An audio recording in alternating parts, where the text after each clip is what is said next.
அனைவருக்கும் வணக்கம். ஞ ந ம வ என்னும் புள்ளி முன்னர் யஃகா நிற்றல் மெய்பெற்றன்று.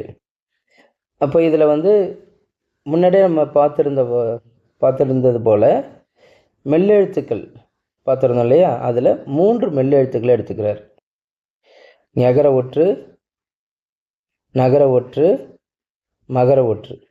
இந்த 3 மெல்லெழுத்துக்களுக்கு முன்பு என்ன சொல்லியிருந்தார் அப்படின்னு பார்த்தீங்கன்னா, அதனுடைய இன எழுத்துக்களாக உடைய அந்த வல்லின எழுத்துக்கள் ஞகரம் அப்படின்னும் பொழுது சகரம், அதுக்கடுத்தது நகர ஒற்று, அதுக்கு த, அதுக்கடுத்தது மகரம், அதுக்கு பகர ஒற்று. இதெல்லாம் அடுத்து மெய்மயக்கமாக வரும் அப்படின்னு முன்னாடி சொல்லிட்டார். இதற்கு ஒரு கூடுதலாக இந்த 3ஐயும் சேர்த்து என்ன சொல்கிறாருன்னா, யகரமும், இந்த யகர புள்ளி இருக்கு இல்லையா, இந்த யகர புள்ளி அதுவும் இந்த எழுத்துக்களோடு மெய்மயக்கத்தில் வரும் என்பது சொல்கிறார். இது மெல்லினம். ஆனால் இங்கே 4 எழுத்து சொல்லியிருக்கிறார் இல்லையா, அந்த வகரம் ஒரு இடையின எழுத்தையும் சொல்கிறார். இந்த இடையின எழுத்தாகிய வகரத்தை அடுத்து யகர புள்ளி, இந்த எழுத்து யகர புள்ளியும் மெய்மயக்கத்தில் இடம்பெறும்.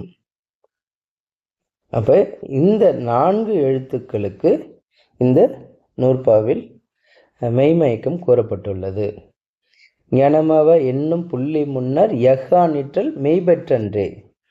புரியுதுங்களா? அப்போ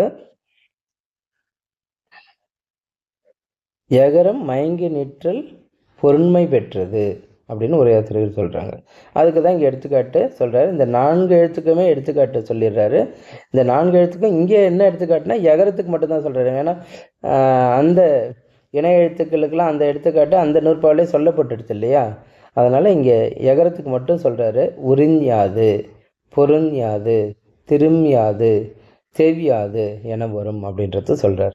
ஏன் இதை நான் திரும்ப திரும்ப சென்ற நூற்பாக்களில் சொல்லியிருந்தா கூட அதை சொல்லி இந்த நூற்பாவுக்கு விளக்கம் சொல்கிறேன் அப்படின்னா, நமக்கு தெரியணும் அந்தந்த நூற்பாவுக்கான பொருளை அதோடு நம்ம முடிச்சுட்டு போயிட்டோம் அப்படின்னா அது சரியாக நம்ம உணர்ந்துக்கிற அல்லது படிக்கிற முறை இல்லை. அப்போ நமக்கு தெரியணும் முன்னாடி எந்தெந்த எழுத்துக்கள் வரும்னு சொன்னார், இப்போ கூடுதலாக எந்த எழுத்து வரும்னு சொல்கிறாரு. அப்போ மொத்தமாக எந்தெந்த எழுத்துக்கள் இந்த எழுத்தோடு மெய்மயக்கத்தில் இடம்பெறும் அப்படின்றது நமக்கு ஒரு தொகுப்பாக நமக்கு தெரிந்தால் தான் நமக்கு அது நினைவில் இருந்துக்கிட்டே இருக்கும். அது அந்தந்த நூற்பாவோட செய்தியோடு நம்ம போயிடுத்துன்னா அது அந்த தொடர்ச்சி இருக்காது. ஏன் இப்போ காரணம் இல்லாமலே அவர் இதை மாதிரி சொல்கிறாரு. அப்படி பார்த்தீங்கன்னா நமக்கு அவர் தனியாகவே சொல்கிறான், ஞாபகம் மட்டும் எடுத்துகிட்டு இந்த எழுத்து கூட இந்தந்த எழுத்துக்கள் எல்லாம் வரும்னு ஒரே நூற்பாலே முடிச்சிருக்கலாம்.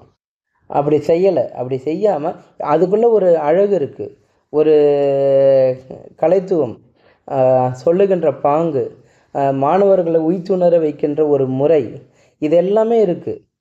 அதனால் அந்த அடிப்படையில் நம்ம சேர்த்து அப்போ முன்னாடி அந்த வல்லின எழுத்துக்களை மட்டும் சொன்னார், அதற்கான இணை எழுத்துக்களை மட்டும் சொன்னார், அதற்கூட கூடுதலாக இந்த எழுத்தையும் சொல்லுகின்றார். அப்படி நம்ம அதை ரசித்து நம்ம படிக்கும்பொழுது தான் அது நமக்கு ஒரு நல்ல அனுபவமாக இருக்கணும். அந்த இலக்கண கல்வி என்பதே ஒரு நல்ல அனுபவத்தை நமக்கு கொடுக்க வேண்டுன்றதுக்காக தான் இந்த பணியை நான் எடுத்து செய்துட்ருக்கிறேன். கண்டிப்பாக இது உங்களை நான் என்ன எதிர்பார்க்கணும் அது போன்ற ஒரு நிலையில் மாணவர்கள் இலக்கணத்தை நன்கு உணர்ந்து அது அனுபவித்து படிக்கக்கூடிய, எப்படி இலக்கியம் படிக்கின்ற மாணவர்கள் இலக்கியத்தை அனுபவித்து ருசித்து ரசித்து அந்த உவமை உருவங்களை உள்வாங்கி படிக்கிறார்களோ அதுபோல் இந்த இலக்கணமும் படிப்பதற்கு உரியது என்பதை சொல்வதற்காக தான் நான் இந்த பணியை நான் எடுத்திருக்கிறேன். கண்டிப்பாக இது போக போக உங்களுக்கு இந்த அனுபவம் உங்களையும் ஆட்கொள்ளும் நம்புகிறேன். நன்றி, வணக்கம்.